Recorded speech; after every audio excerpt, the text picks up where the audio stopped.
1. The man problem.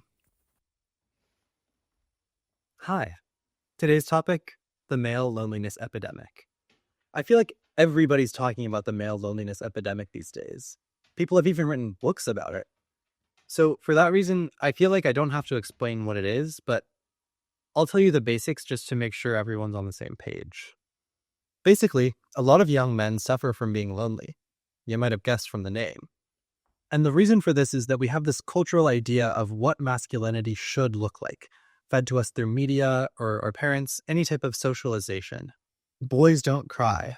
Man up. At best, we're fed the idea that to be a man means to be stoic, strong, brave, independent. But at worst, we're fed the idea that to be a man means to be cold, unsympathetic, or even violent. I should mention that socialization is a lot more than adults telling things to children. Like, I grew up relatively recently in a progressive household and schooling environment, so I can't remember a time anyone ever told me that boys don't cry. In fact, I heard the opposite. My parents and teachers were telling me that I shouldn't listen to people who try to tell me that boys don't cry, that it's okay to express my emotions. But at the same time, I observed the world around me and I didn't see boys crying. And hearing people tell me that there was this mainstream idea that I needed to combat, that emotions were feminine, made me internalize the idea that I shouldn't express my feelings. If it's mainstream, there's got to be some truth to it. So whenever I felt sad or hurt, I remembered all this media where men prove their strength by turning away from their emotions, and I suffered in silence. This is a pretty common experience among young boys and men, which leads them to grow up with the idea that they can't betray any emotions unless they're willing to be seen as girly. And for a lot of men, being girly is kind of a death sentence because other boys don't want to be your friend anymore because the girliness would spread.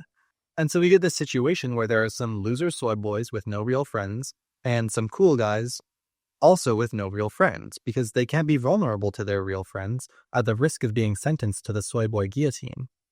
At the same time, there are alpha male influencers like Andrew Tate who make content that a lot of young men consume that tells them to focus on their own individuality, to be the alpha, to buy into this ideology that everything is about self-gain, that women are sluts who just want you for your money and your status, and that your life's purpose is to maximize your value as a man. Speaking of Andrew Tate, it might be helpful to check in on him. Every feminist on YouTube called him out back in 2022 for being misogynistic, and he got banned from most social media platforms, so it's easy to imagine that he just stopped being relevant. But thanks to Elon Musk, his Twitter account is still going strong with over 10 million followers, and in between all the pictures of his luxury cars, you can still find the same misogynistic alpha male stuff that he was posting 3 years ago. My entire brand is just guys who decided to live together and get rich instead of marry some stupid woman. And we have the best time ever. I'm so ridiculously rich. Genuinely, it's insane. I grew up in Luton with nothing, and now I have hundreds of millions liquid just sitting there. Hundreds of millions in assets. Sometimes I wake up and I'm just like, wow, I'm so f***ing rich. Anyway, time for gym.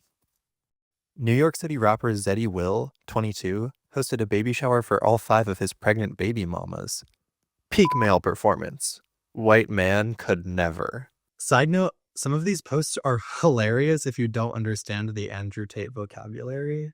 One of the most devastating realizations after interacting with thousands of women is that females don't have hair. None of them. Few. Tate has definitely fallen off lately, like his posts hardly get any likes considering his massive follower count, but the alpha male mindset hasn't gone anywhere.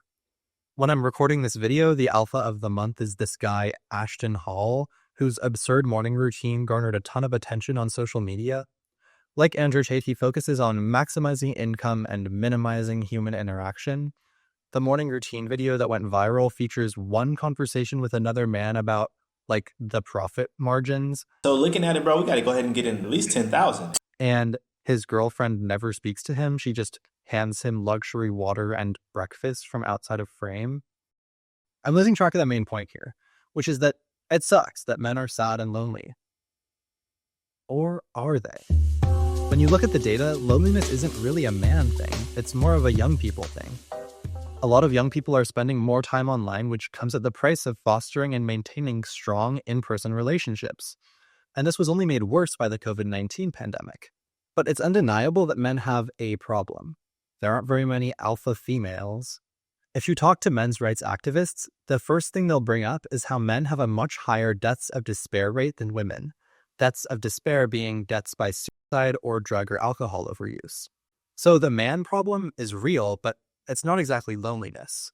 Former Medium writer Harris Sokol says, if you kind of pin it on loneliness, then there's a solution embedded in that, which is like, talk to them and make them less lonely. And it kind of feels like too easy of a solution to what might be just more kind of ingrained ideological differences. But if it's not loneliness, then what is it? I think it's more of an emotional intimacy crisis. Men say I love you half as much as women. Around 15% of men say they have no close friends, an increase from only 3% in 1990. Men are much less likely to go to therapy than women. Male friendships are kind of different from female friendships in the emotional intimacy department. Women have more one-to-one intimate relationships. Mm-hmm. Like if you think about how, like physically how they're relating to their friends, with women, it's more face-to-face talking. And men, they're more kind of like doing things together side by side or like playing a game side by side. If you're playing a game of League with your bros, there's no room for emotions. Why talk about yourself when you could be talking about ganking mid lane? Whereas with women, if you're doing your friend's makeup, I don't know what girls do. You gotta talk about something, which opens the door to a more vulnerable, affectionate conversation. The man problem is systemic. It has to do with the way that boys are socialized. So a lot of people have offered systemic solutions, like encouraging more men to get jobs in childcare or early education. Only 2 to 3% of kindergarten teachers are men, which can be a problem for male students who spend 7+ hours a day in an environment that lacks any older men to serve as role models. Another systemic change I read about during my research for this video was having more adult sports leagues. Referring to how to get men to be less lonely, Harris Sokol says, I think that more opportunities to be in a group of other men in a structured way. And I don't know exactly what that looks like, but, you know, adult sports leagues, for example, more like missions and quests for men to do. I think these upper-level changes might be effective in the long run, and they could lead to a better future where men can have stronger relationships and be less sad. The problem with systemic change is that it takes a long time, and it feels like you don't have any agency in the process. And I don't want men drinking themselves into an early grave waiting for something to happen to them that'll suddenly make them happy. So we, young men, need to do something for ourselves now. One suggestion is to encourage men to get involved in bromances, intimate, exclusive, vulnerable relationships with other straight men. I remember encountering this video a while back that explains how bromances could be an effective way to enable men to feel more comfortable being emotionally available with their friends. The video analyzes a bunch of examples in media of male-male bromantic pairs, like Joey and Chandler in Friends or Raj and Howard in The Big Bang Theory. These men are very close to the point where their peers ridicule them for being gay, but that doesn't stop them from remaining together.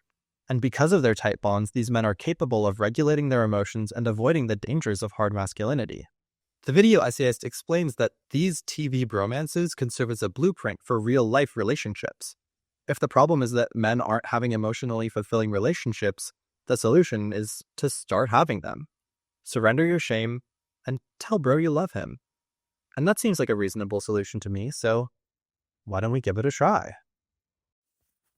2. Giving it a try.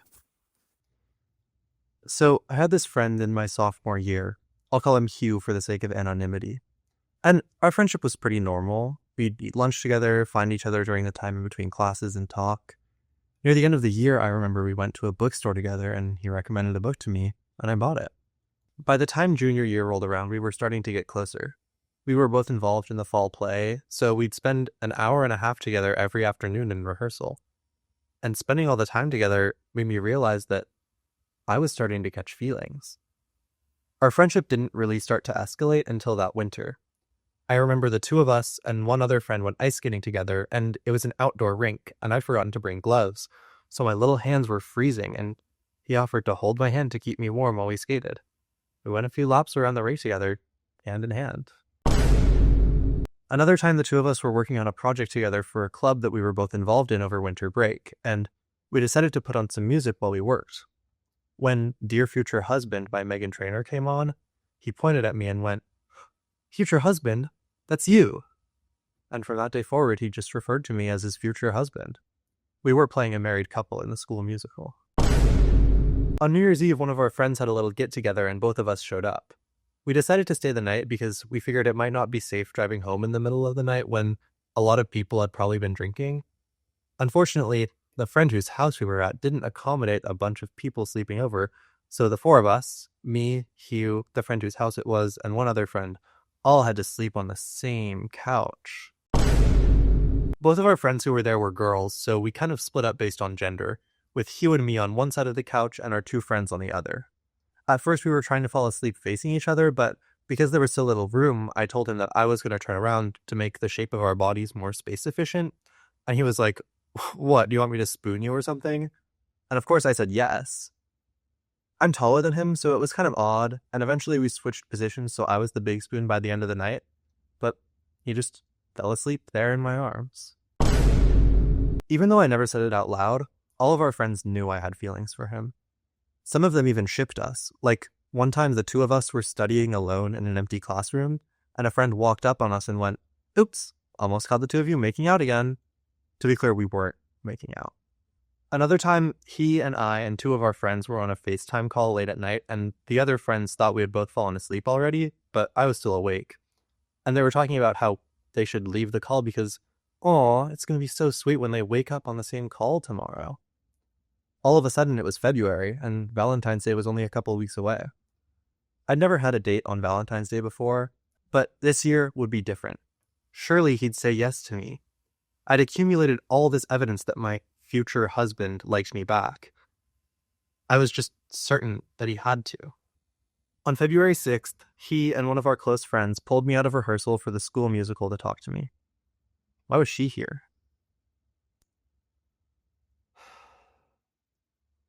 And then he told me that the two of them were dating. When he told me that, I just froze. I could feel the blood rushing to my cheeks, and I had so much that I wanted to say, but my mouth couldn't form the words. I think he could tell that something was wrong because eventually he offered me a starburst. After a while, I just blurted out, "I need to go do my history homework." I bolted out of the door and ran to the library where I opened up my computer, stared at the blank document where I was supposed to be writing about how the US got control over Puerto Rico, and cried. I had other stuff to do at school that day, but I couldn't focus. I kind of just drifted through the rest of the day until I got home. Later that night, I called him and told him that I had feelings for him, and that I felt kind of betrayed by him for making me feel like this and then tossing me aside and engaging in a relationship with someone else. Betrayal never comes from an enemy. He basically told me that none of it was intentional. All of this was just his way of expressing platonic affection, and he was blind to the way I was feeling until I called him. And that just killed me. I felt like for all of these months, I had been showing him that I loved him, but I was so pathetic that he didn't even bat an eye.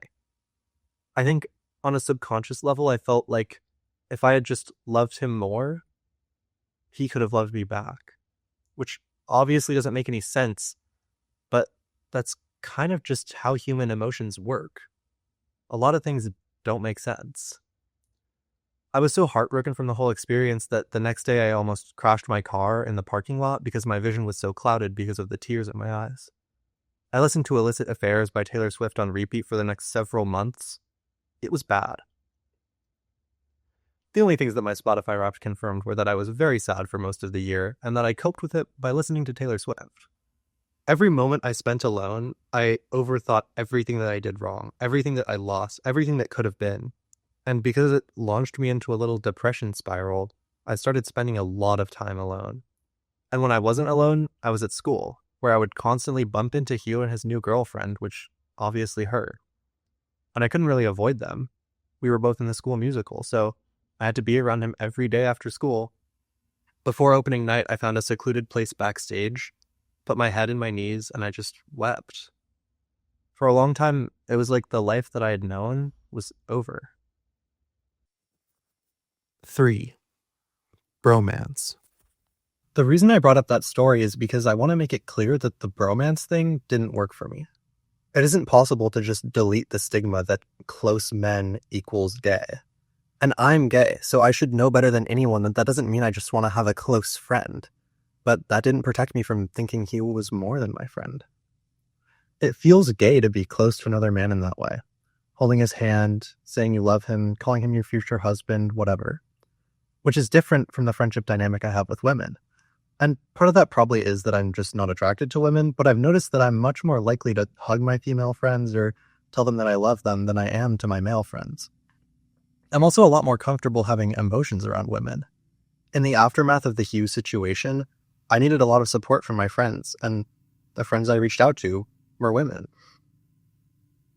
Obviously, this is bad. Anyone should be comfortable asking any of their friends for help working through their emotions, and I knew that. And I knew that my guy friends also knew that, but it was like there was this invisible string pulling me toward the women in my life when I needed that kind of help. There's a stigma against close male relationships that I've kind of been circling around, and I want to pinpoint it. That two men can't be physically or emotionally intimate unless they're in a gay relationship. I think most people are aware that that's not true, but it kind of hovers over me when I detect an affection anomaly in my male-male friendships. He doesn't think I'm trying to flirt with him, does he? And him thinking that I'm trying to flirt with him is kind of a death sentence in male friendships because nobody wants to be friends with someone who's obsessed with them. Why are you so obsessed with me? And because in high school, friendship is a group dynamic, being separated from one friend means being separated from them all, making you a lonely loser, which is a situation most people try to avoid. I think this stigma is the reason there are so many more queer women than queer men. A Gallup News poll found that in America, around 8.5% of women identify as LGBTQ+, as opposed to only 4.7% of men, a difference of 3.8 percentage points. Interestingly, almost all of this difference is accounted for with just the bisexuals. Around 5.7% of women identify as bisexual compared to only 2.1% of men, a difference of 3.6 percentage points. My theory is that there are a lot of repressed bisexual men out there hanging on to the idea that because they're at least attracted to women, they can just deny their attraction to men in order to maintain their masculinity. I was talking to a friend about these numbers, and she summarized this reason by saying, being a gay woman makes you weird. Being a gay man makes you a f***. The difference of queers by gender is even more staggering if you just look at Gen Z in isolation. 28.5% of Gen Z women identify as LGBTQ+, as opposed to just 10.6% of men. There are more than 2.5 times the number of queer women as there are queer men in Gen Z.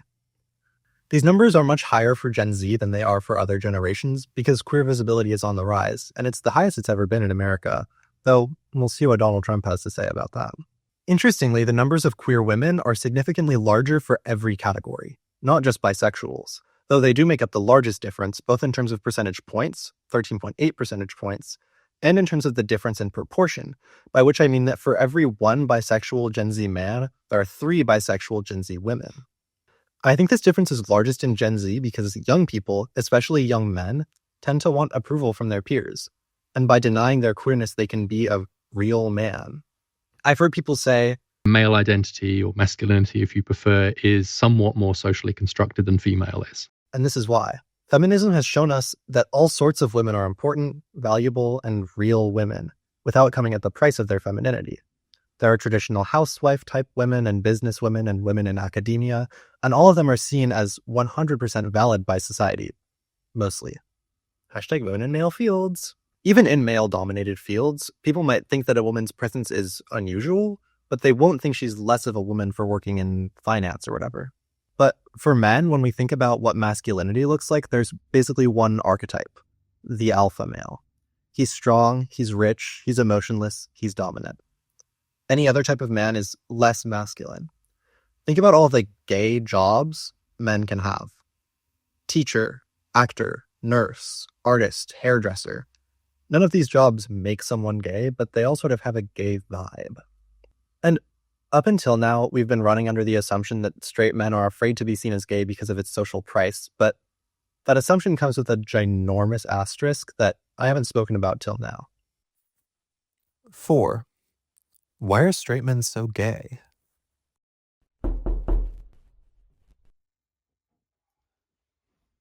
Sometimes when I'm scrolling Instagram Reels, I'll encounter a video like, How I look at bro after he starts taking off his pants instead of pulling out a gift on my birthday. This is exactly what I wanted. Or like, Bouncing on it once or twice never hurt a friendship. the week I was writing this video, whenever I encountered one of these reels, I'd save it to a folder. And because I kept interacting with them, I just kept getting more. So now I just have hundreds of these reels saved on my phone. This isn't a recent trend either. In ancient Sparta, when groups of men would go off to war, they would spend long periods of time without any women around, and they'd get pretty horned up, so it was common for them to get freaky with each other. It also supposedly strengthened the bond between the men in each unit, which was good for their military power. There's an image that's gone viral a couple of times about gayness in ancient Sparta. Spartan women shaved their heads and wore men's clothes on their wedding day to help facilitate the transition of Spartan men from homosexual intercourse to heterosexual. I'm sad to report that this isn't 100% true. Spartan women did shave their heads and wear men's clothes on their wedding day, but there was a lot more to that ritual than just making it easier for their husbands to have heterosexual intercourse. If it was all about sex, then why would they need to wear men's clothes? Like, wouldn't you take those off? And also, if the warriors really were straight men who just had to have sex with each other out of necessity, you'd think they'd be chomping at the bit to have sex with women for once. The book this post cites makes the situation a lot clearer. This haircut or shave was, I am sure, intended to signal the bride's irrevocable transition from the status of virgin or girl to that of woman and wife, since she was not again permitted to wear her hair long. It is also worth pondering the suggestion that the bride's appearance was designed to ease the transition for the groom from his all-male and actively sexual agoge and common mess to full heterosexual intercourse. If it really was all about making the transition to heterosexual sex easier, you'd expect the wives to grow their hair long again and go back to being feminine. But it wasn't about that. The ritual was more about symbolically balancing the power between husband and wife. It is worth pondering if the bride's appearance had an effect on warriors' ability to have sex with women, but ultimately, this was about power. Nevertheless, my point stands. As early as 3,000 years ago, straight men were having sex with other men. Outside of the infantry, some straight men still have sex with other men. Troye Sivan wrote a song about it.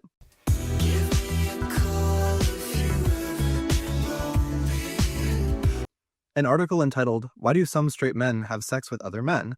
published by the University of British Columbia describes some of the reasons why hundreds of thousands of American straight men have sex with other men.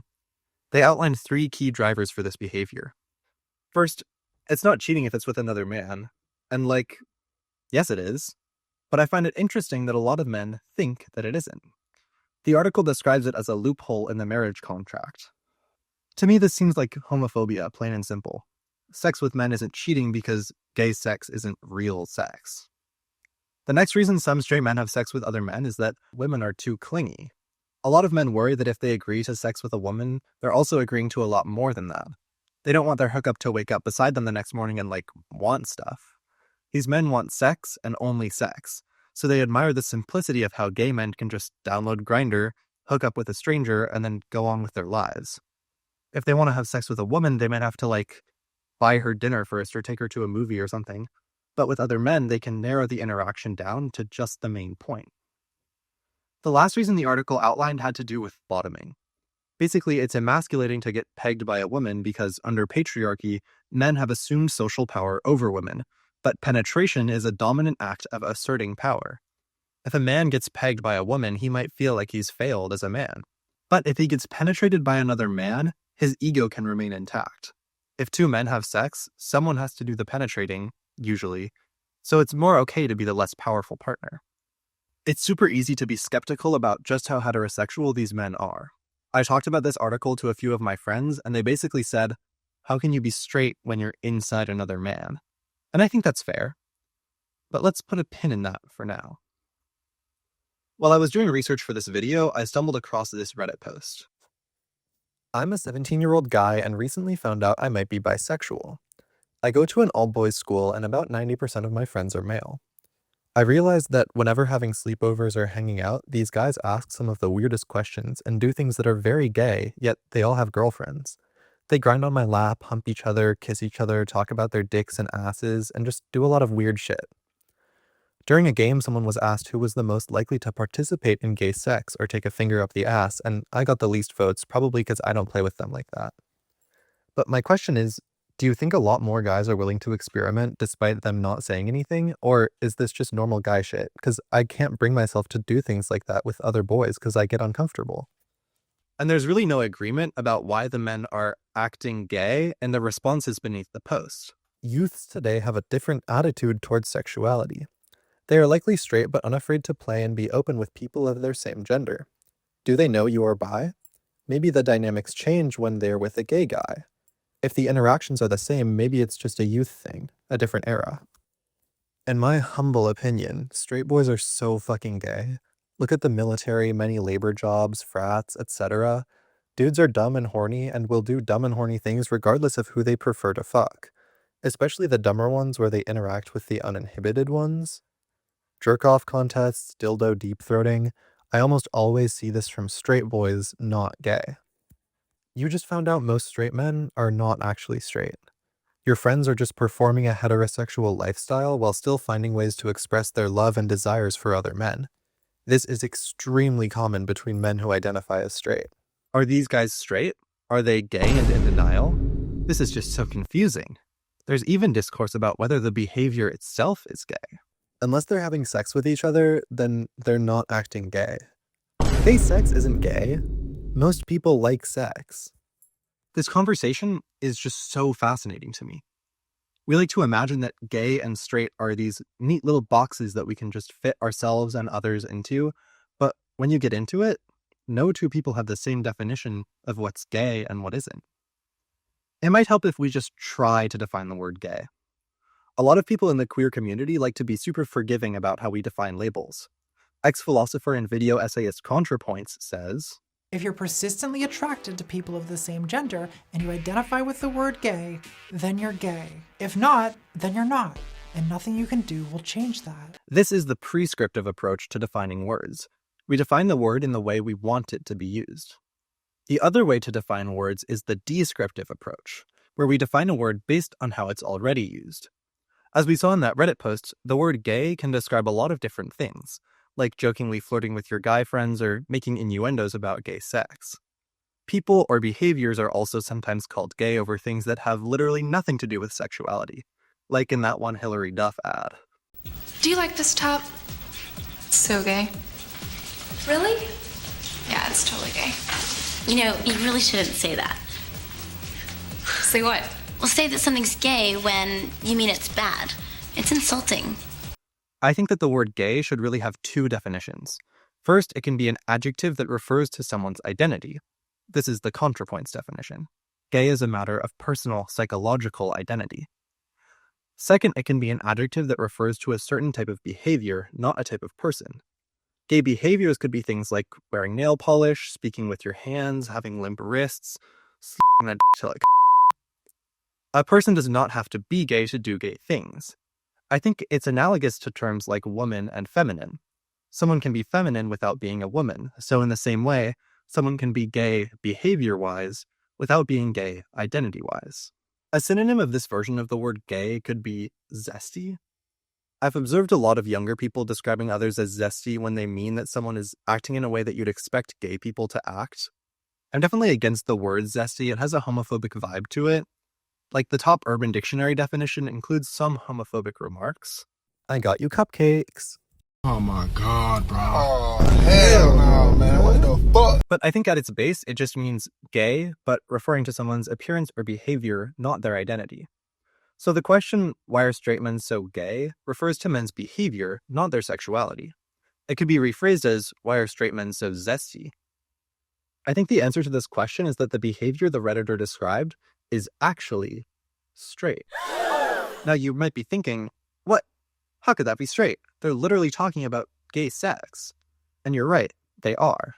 But listen to this quote from the Straight Men Having Gay Sex article. When a closeted gay or bisexual man has sex with another man, he views that sex as reflecting his secret gay or bisexual identity. When a straight identified man has sex with another man, he views himself as straight despite sex with men. If there was a queer person in the situation where all of his friends were kissing each other, he'd probably feel uncomfortable, as indeed this Redditor did. But the other guys didn't, which in a roundabout way affirms their heterosexuality. So even in the gayest situations, it's still about being straight. I've shared a bunch of different situations where straight men do gay stuff in this situation, and their defining characteristic is that these men do gay sex or something similar to it, but not gay love. Why are straight men so gay? They're not. All of these interactions are cloaked behind a no-homo facade that everyone kind of gets, so these men understand that they're not gay, and their friends aren't gay either.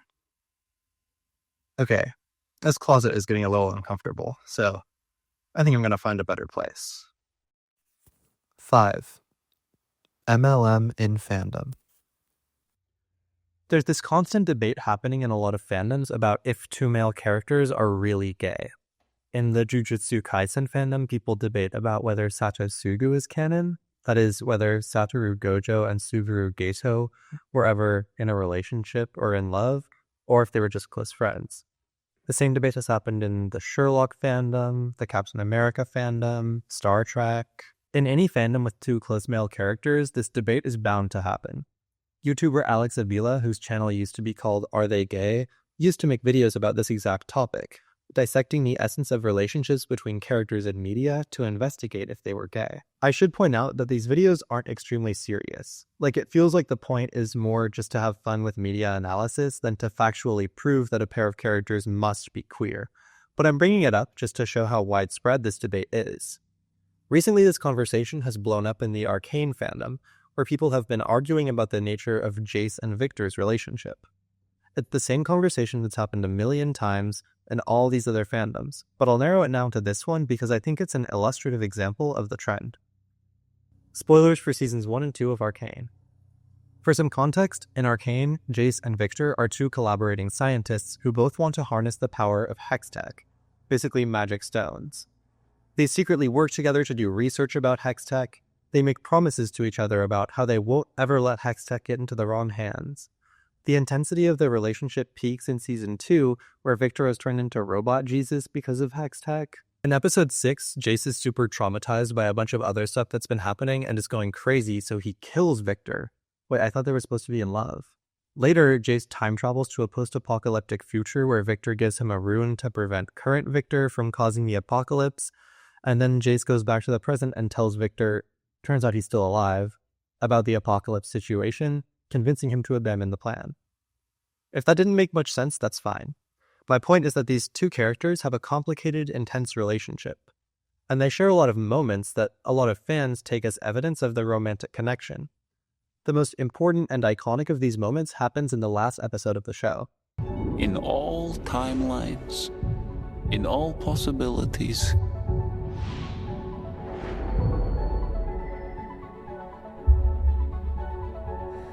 only you can show me this. When this episode was released, the JVIC shippers, including me, went feral, and understandably so. This was a very intimate moment, so a lot of people went, oh my god, romance alert, oh my god, gay, hashtag goals. Why is it always, I love you, and never, in all timelines, all possibilities, only you? We can examine the amount of fanfiction written about these two over time to get a reading on how the popularity of the ship has progressed. Before the release of Arcane Season 1, there were 58 fanfictions tagged Jayce/Viktor on Archive of Our Own, a popular fanfiction website. It makes sense that this number is so low, the TV show hadn't come out yet. The reason it isn't zero is because League of Legends, the video game it's based off of, already existed, so these characters were there, but they were only connected by obscure bits of lore that nobody reads. In the 3 years after the release of Season 1, but before the release of Season 2, the number increased to 2,512. So before Season 2, Jayce and Viktor were definitely shipped together, but the moments in Season 2 definitely added fuel to the fire. At the time I'm recording this, about 7 months after the release of Season 2, the number of JVIC ships has skyrocketed up to 14,224. That moment in the astral plane clearly inspired the fanfic authors. There have also been a bunch of compilations of JVIC moments on YouTube since the release of Season 2. Looking at the comments under these videos, we can see just how much the fandom ships these two, even though they never shared any explicitly romantic scenes, by which I mean there was never any, kissing or anything. Why did them touching foreheads feel just as gay as the literal gay sex scene? There is no heterosexual explanation for this. I can't believe I somehow missed this connection in Season 1. I only got it after finishing season 2. I had my suspicions, but I dismissed them. Until those speeches in the astral plane. Oh my god, it could not get any more queer-coded. Of course, some people didn't see their relationship as queer at all, and were keen to start arguments with any commenters who suggested that Jayce and Viktor could be involved in a gay relationship. Do you have any evidence for this relationship, or just speculation? Little hint here, it's just speculation. I don't know, man, it's not like any of the characters look me in the eyes and tell me their relationship status. What am I supposed to do other than speculate? Well, gee, I don't know, maybe consult the writers of the show? This is pretty much the same event as when everyone said that Frodo and Sam were actually gay in Lord of the Rings. It's a little weird. Bro, they're brothers that are about to die. What are you talking about? Bro, what? It's nowhere close to being gay. Fandom YouTuber Coley Does Things made a video specifically about these people who refuse to recognize the queer-coded subtext of male-male relationships, specifically Jayce and Viktor. And I thought it was a great video, but I also think she overblew the problem a little bit. Like, it's true that there are homophobes who think that two men are only gay as long as their tongues are fighting for dominance. But looking through the comments of the JVIC videos, I noticed more people saying things like, I'm holding myself back from fighting with the They're Just Bros crowd. Then I saw members of the They're Just Bros crowd. By far the most popular ideas in the comments section were either they're gay or there's some sort of love there and I don't really care what it is. I think they truly were soulmates, perhaps not in the romantic sense, but something deeper and more meaningful. So I don't want to dismiss the homophobia and especially biphobia in a lot of these comments. A few people seem convinced that because Jayce had a relationship with a woman in season 2, he must therefore be attracted to women and only women. Never saw their relationship as romantic. Jayce and Mel are a couple, or at least were, so Jayce is straight. But this isn't a mainstream idea. Most of the people in the Arcane fandom are either pro-gay or they don't care. I do think that the They're Just Friends idea has some merit though, and people are quick to dismiss it because a lot of the people pushing it are doing so out of homophobia. So in the interest of keeping this debate fair, I'll outline both sides of it here. The they're gay argument is often one of three things. These men are super close emotionally, so they must be gay. Weren't you paying attention when they put their foreheads together? Or, the relationship between these men is very close. It would make logical sense if they were gay, so I'll write fanfiction about it. It doesn't really matter if they're actually gay, because I can write fanfiction about whatever I want. Or, these men are not explicitly gay, but the story would be better if they were, so I'll headcanon that as the truth. Notably, this idea is a lot more common in fandoms where the homoeroticism is buried deeper within the subtext, like with Captain America and Bucky Barnes. Another good example of a fandom where this idea was pretty popular was in Mean Girls, where in the original, Janice was straight. Regina just got confused. I was like, Janice, I can't invite you because I think you're a lesbian. Lebanese. But the story would have been better if Janice was actually queer, so when they remade it into a musical, the writers made her gay. Probably. The they're straight argument can take on one of two forms. One, I'm homophobic and I hate gay people, so they can't be real. You queers are ruining my good old-fashioned all-American TV show with your wokeness.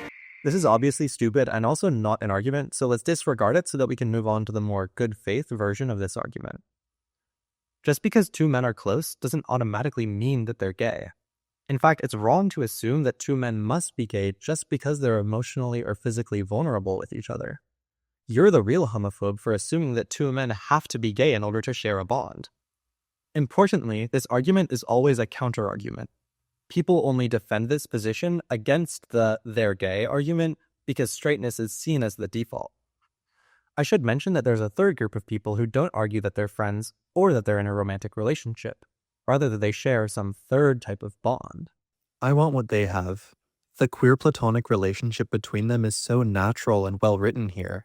I can't believe this is from League of Legends. It's too beautiful. No offense to the game. At first I read this comment and immediately thought, what's a queer platonic relationship? The word queer refers to someone's sexual or romantic orientation. It has nothing to do with platonic relationships at all. So I looked it up and learned that queer platonic relationships are intimate, one-on-one, exclusive relationships that involve a deep personal connection, much stronger and closer than an ordinary friendship, but without any romantic feelings. Basically best friends.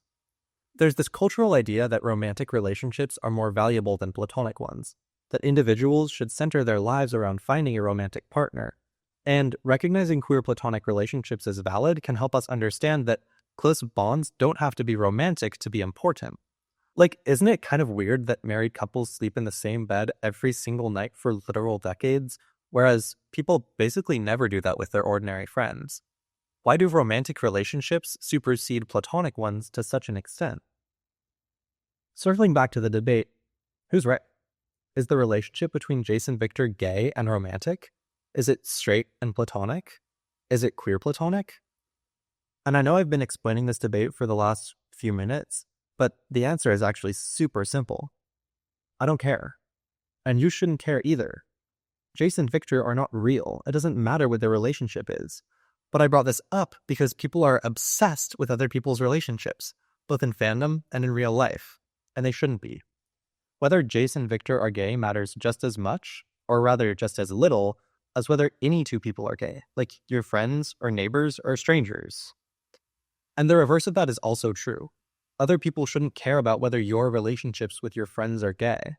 If you and your friend are holding hands or cuddling or joking about getting pegged or whatever, and someone else assumes that the two of you must be super mega gay, that's their problem. Live your life. 6.